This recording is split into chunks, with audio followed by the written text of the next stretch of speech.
Today I'm going to show you how a blind guy uses a table saw to cut a piece of wood.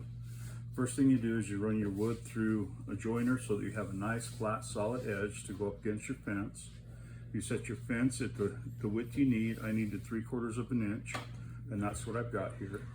You raise your blade until the blade's just taller than the piece of wood that you want to cut, and it's just a little bit taller.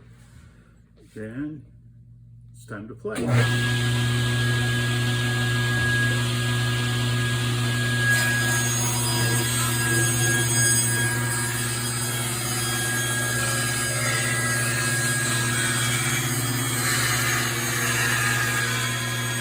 Reach over and you get your cut bar.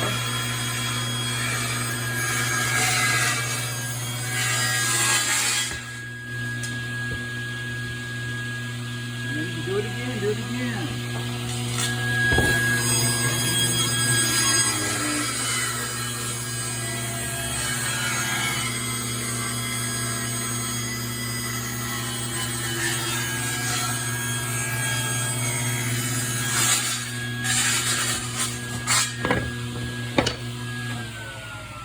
That's how somebody without eyesight uses a table saw without losing any fingers.